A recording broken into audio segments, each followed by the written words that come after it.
Gente, eu venho aqui para falar para vocês hoje sobre Jesus, o filho da Pantera. Quem é que não conhece essa história? Muita gente não conhece. Não conhece porque tem certas coisas, certos comentários que ocorreram no passado, que a igreja não faz muita questão que apareça. Porque no século II da nossa era, ou seja, no século II depois de Cristo, Roma estava começando a aceitar a religião que estava nascendo, que depois viria a se tornar a religião católica. Ela não era nem a religião cristã e nem a religião católica. Não era religião. Eram pessoas que estavam caminhando para, assim, criar essa religião. A religião vai ser criada por Constantino já no século IV. Em 325 vai se oficializar o início e a aceitação desta nova doutrina religiosa que vai formar não só o cristianismo, mas como a Igreja Católica. É nessa época, no século II, que eu não recordo o nome dele lá, eu não me apego em nomes.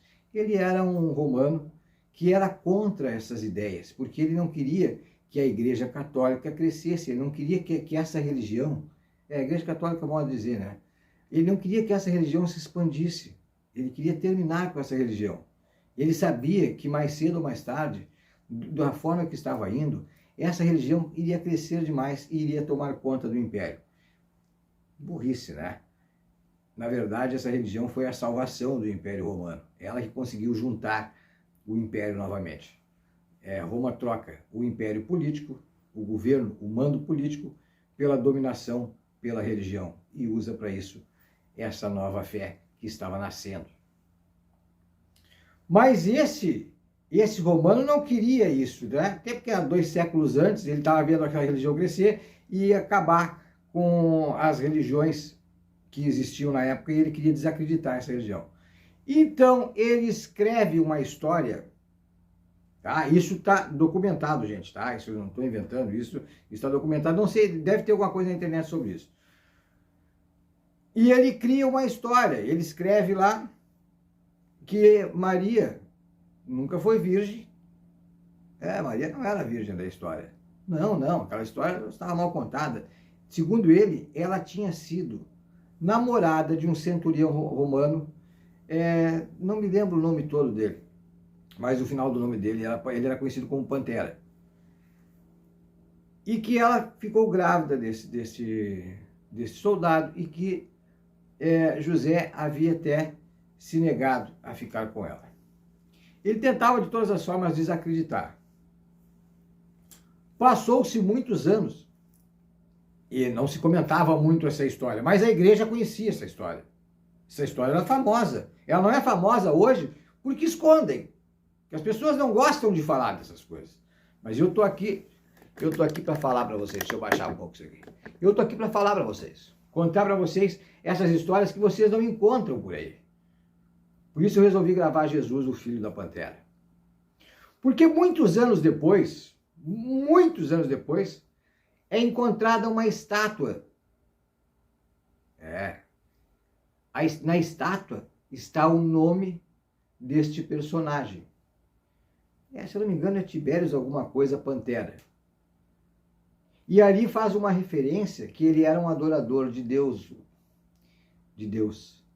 Então algumas pessoas, estudiosos, viram que esta estátua poderia estar se referindo a este romano que teria sido o pai verdadeiro de Jesus. E aí começa uma investigação muito grande. Provas? Não. Provas não tem como. Nós não temos, tá? Não existe prova quanto a isso. Mas é bom conhecerem essas histórias para saberem que não existe só a versão que está na Bíblia. E quando eu digo que alguém criou essa história, eu também estou dizendo pelas informações que temos, mas ninguém sabe. Não existem testemunhas e não existem relatos que esta pessoa tenha criado essa história. A única coisa que se sabe é que ele era totalmente contra o império, as religiões que estavam nascendo e que queria apoiar o império e acreditava que o império não poderia ser derrotado por essas pessoas que estavam se organizando agora. Jesus, o filho da Pantera, também é muito mencionado, e que traz uma outra versão, uma versão muito mais nova, que é a história do verme da goiaba. Procurem na internet, deve ter alguma coisa sobre isso. Também é uma lenda do bichinho da goiaba, que alguém vai pegar uma goiaba e quando vai comer o bichinho da goiaba sai dali. Ah, gente, e o bicho da goiaba conversa.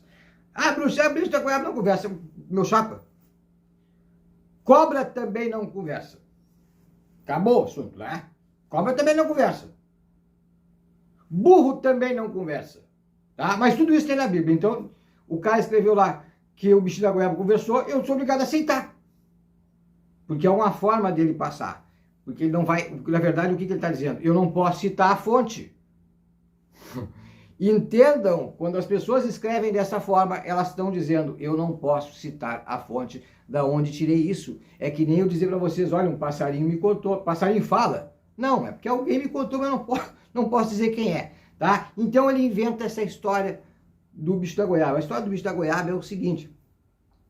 O cara vai comer uma goiaba e sai um bicho de dentro. E aí o bicho disse, não come essa... A minha família tá nesse fruto há muitos anos. Nós passamos de geração a geração. Se tu não me comeres, eu te conto a história da onde nasce Jesus Cristo. Porque eu estava lá. A minha família estava lá. E aí ele conta essa mesma história de que Maria tinha um caso com um soldado romano. Essa história, ela vem muito depois, tá? Não sei mais ou menos que ano, não achei da onde tiraram essa história, mas essa história é bem mais nova. Tá? Mas é a mesma história, só que contada de forma diferente, porque talvez não quisessem citar, olha como as pessoas são maldosas, talvez elas não quisessem citar que a fonte real era este romano que era contra os cristãos. E aí contou essa história. Mas a verdade é que durante muito tempo se debateu sobre esta história. E sobre a virgindade de Maria se debate até hoje. Eu não sei se eu já postei, se eu não postei eu posto para vocês, só eu lembrar, né? De passar para vocês uma das lendas do Exu Pantera. Uma das lendas do Exu Pantera está ligado a esta história, tá? Mas eu venho contar isso em outro momento. Meu abraço a todos vocês.